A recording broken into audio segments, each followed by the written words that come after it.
Welcome to everyone joining us for this preview, which takes place at Fairview Racecourse. Racing on Friday, we are racing at Fairview.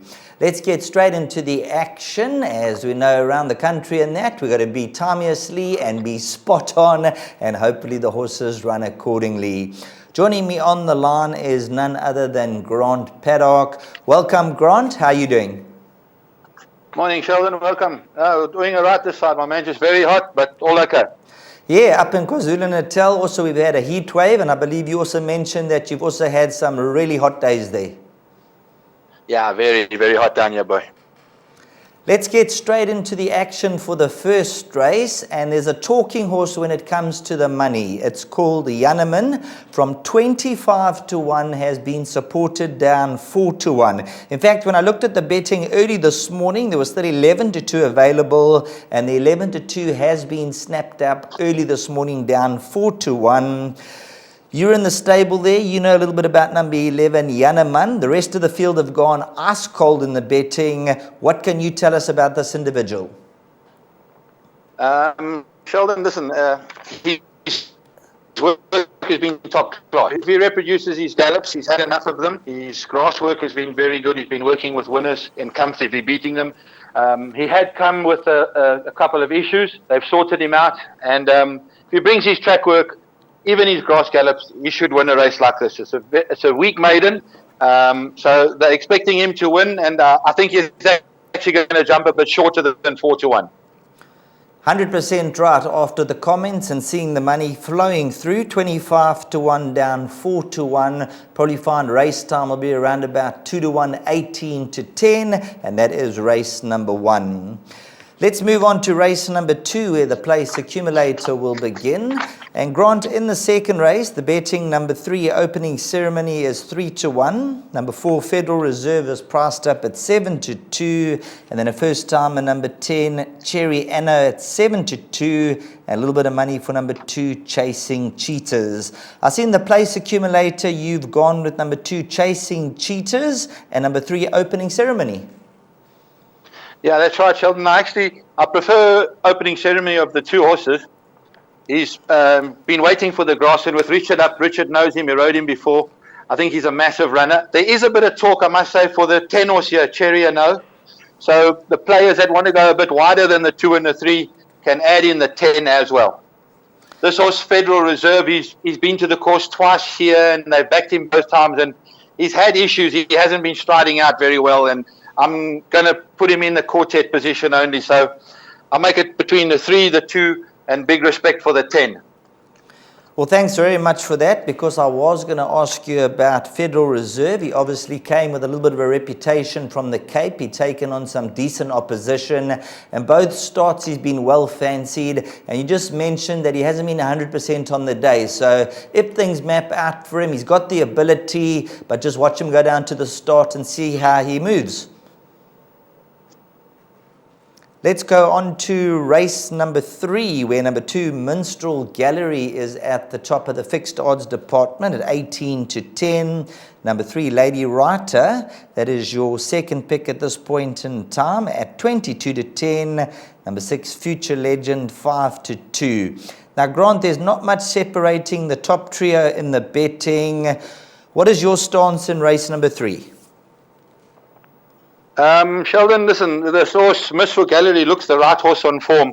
But the Mitchley Yard has got a new horse from Cape Town called Lady Writer, and they've got a form line through Anna in Seattle, which beat Minstrel Gallery last time out. And I believe Lady Writer is a better horse than Anna in Seattle.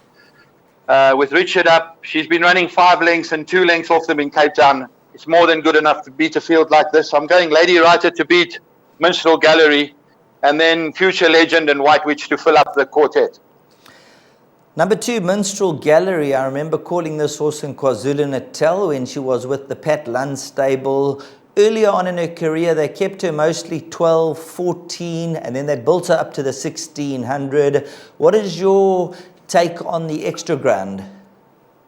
I don't think there's going to be an issue. She's out of a model mad mare, so there shouldn't be a problem getting 2,000 meters. And, Gavin gets him fit and well. She was running on last time out, finished in 24.1, but as I say, Anna in Seattle's not as good as Lady Rata, that's for sure. So I think she's going to battle to beat Lady Rata.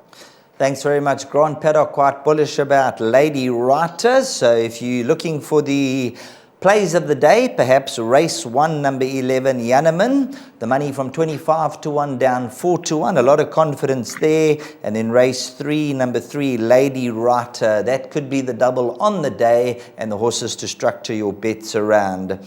Moving to the territory for race number 4, the current favourite is number 6, Blonde Act. Blonde Act is trading at 14 to 10. Number 3, King's Crusade. I had a chat with one of the owners the other day, and they said looking to be Upton Trip, so that must be a runner. And barring those two, they're betting 7 to 1 and better. Grant, let's start with number 3, King's Crusade. Where do you put this horse in the pecking order? Yeah, I put him second, yeah. I think he's a massive runner. He's having his peak run, 2,000 meters. I don't know if he's might be a touch beyond him. Looks like he's probably better 1,800 mile. But he ran on nicely. Well, he was just had enough the last bit, actually, behind Secret Desires last time out. But that was also his second run year, so he can only come on from that. But I tell you what, this horse, Blonde Act, has been waiting for the grass. He's done well on the poly, but now that he's on the grass, going the trip that he's going to enjoy, very, very hard horse to beat. One of the better bets on the card. So I'll make it a Blonde Act from King's Crusade, and then this horse, Irish Rain, is also not too bad as well. Okay, there we go. Number 5, Irish Rain, is a horse worth including into the exactas and the trifectas. But once again, Grant Paddock is quite bullish about number 6, Blonde Act. So at this stage of the game, we should be licking our lips and we should be in the pound seat if everything goes according to the script. But like you know, it is racing and things never work out exactly the way you want. But if you are in the pound seat, we'll be going all the way. Let's move on to race number 5, where they are betting 28 to 10 the field. Race number 5, number 2, Fedra, 28 to 10. Number 3, Miss Nibbles, is at a price of 4 to 1. And number 9, Stolen Kiss, 9 to 2. Number 1, Franca, 5 to 1. Grant, when you look at race number 5, although the favourite Fedra is at 28 to 10, there's a few horses that'll be clipping at the heels. Yeah, this is a little bit of a tricky one, this, Sheldon. You know, this filly, Pedra, she ran 5 lengths to Princess Calais in a grade 2 last time out in Cape Town, which is extremely good run, but she's been off 48 days. Normally the yard likes to tickle them up in the betting quite early, and I see there's no money for her. So we got to listen to the trainer comments regarding her well-being and fitness here, but she is a definite runner, there's no doubt. But this is a very tricky fillies race. A filly like Franca is holding good form. I like the lightweight of Stolen Kiss, also a very big runner. And she's holding very good form and been there and thereabouts her last 5 or 6 runs. Miss Nibbles done nothing wrong. She's got to be there. So it's a race that we're going to go wide. So if the trainer gives confidence on Pedro, she'll be a massive runner. But big respect for the 9, the 3 and the 1. Thanks very much, Grant. As you've heard there from Grant Paddock, as we both on the same thought process, the race looks quite competitive, and this is a race you might have to go a little bit larger earlier on, a little bit of confidence coming through as we move on to race number 6, where they are betting 3 to 1 the field. Number 5, Liddell's Echo, 3 to 1. Number 3, Narcos, from 5 to 1 is shortened down 4 to 1, and that's also joined with 4, Variety Breeze, and number 8, Vegas Gold, all priced up 4 to 1. Grant, race number 6, another race that the betting is quite congested. Yeah, tricky race. I think Gavin Smith holds the key here. Vegas Gold, he got done at the start last time out. He jumped outwards, and that was his race done, but he still got back to run 3.6 off them in a top division sprint. He's down to a 79 level. Keegan DeMella up from a good draw. Very, very big runner. He has better poly form, but he hasn't run too badly on the grass as well. But he's a definite runner. Liddell's Echo is a forward moving 3-year-old. He's done nothing wrong. A good run to cliff top last time out. Has to up it a little bit, being now in the 79 division. But big runner, but it's a very tricky race. So a horse like Narcos really enjoys the grass. And then also European Summer. She's run some very decent races to some top horses as well. 1.6 off Water Winner is a very good run. So you're going to have to go a little bit wider here. The 1, 3, 5, and 8 is probably the horses that you're going to need. Well, I'm glad you mentioned number 1, European Summer, because this was one of the horses I was going to ask you about, worth throwing into all of the exotics and the exactas, but you spot on, pinpoint accuracy. Number 1, European Summer, currently at 16 to 1, so that could be the value play in the race. A little bit of an each way nibble and play around this horse for your trifectas, exactas, and the swingers. That'll take us on to race number 7, which is the Sophomore Plate, and this is for the youngsters, where number 1, Kaya's Hope, is trading deep in the red, around about 5 to 10 anti-post. They're betting 6 to 1 and upwards, the balance of the field. Grant, when it comes to race number 7, Keegan de Mello's hopped aboard this individual and won his last 2. They'll be looking for the hat trick. And just looking at the structuring of the race with a 107 rating, he should have his rival stone cold. Are you the same opinion, or you got something that can take him on? No, there's nothing here that's going to take him on. His closest opposition would be Perfection, his stable companion, who's a very forward horse, but he's probably going to be a lot better when he goes towards the Derby. He's a very, very smart horse, Perfection. I must tell you that. He's related to a horse that Alan Greef used to train down here. He ended up in Mauritius called who was a very, very good horse. But Kaya's Hope, he's done nothing wrong. He's beaten some good Cape Town horses in his last start. 1400 ideal. He's got them stone dead at the weights, and he's undoubtedly the best bet on the card. Banker in all bets. There we go. Confidence for Kaya's Hope. He'll be looking to reel off the hat trick. Keegan de Mello's jumped aboard him his last 2 outings. And just looking at the structuring of the weights and the race, he should have this field at his mercy at very restrictive odds. One race left on the card, that'll be race number 8, where they are betting 9 to 2 the field. Another race that looks very, very competitive on paper and by the betting market, joint with number 5, Daughter of Zeus, and then it's 5 to 1 and upwards the rest.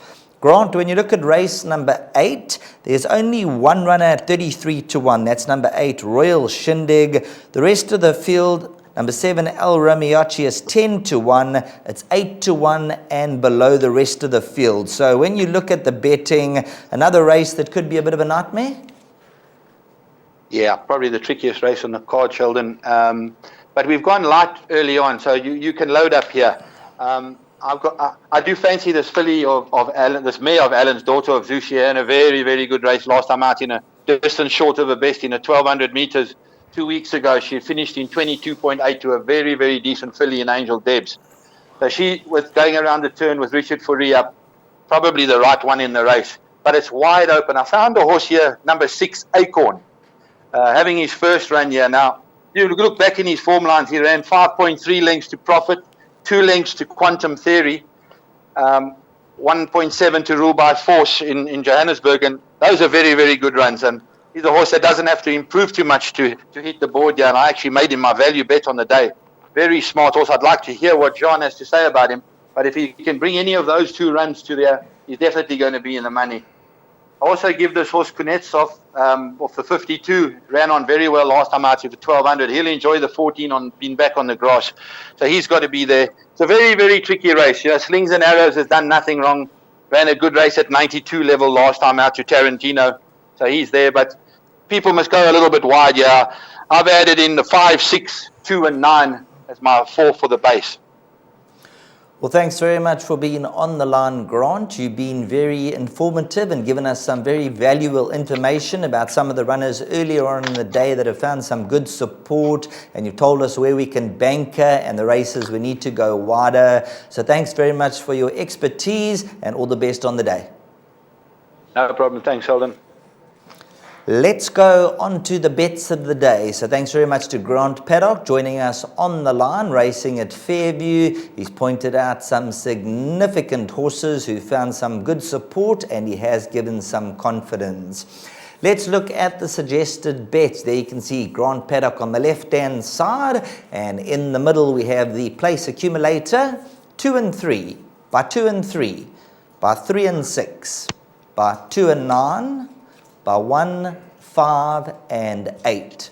Taking no chances, bankering the odds-on favourite number 1, Kaya's Hope, in the penultimate leg, and then ending off with numbers 2, 5, and 6.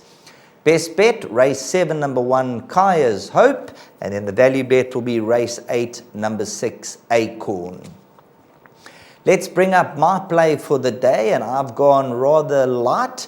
So when we come down to my play for the day, I'm going to play a bar pot on the meeting. So looking for the bar pot on the meeting. Let's just get to the bar pot, and then I'll be able to give you those selections, and we can move on from there. When it comes down to the bar pot, 4, 5, and 6 in the opening leg.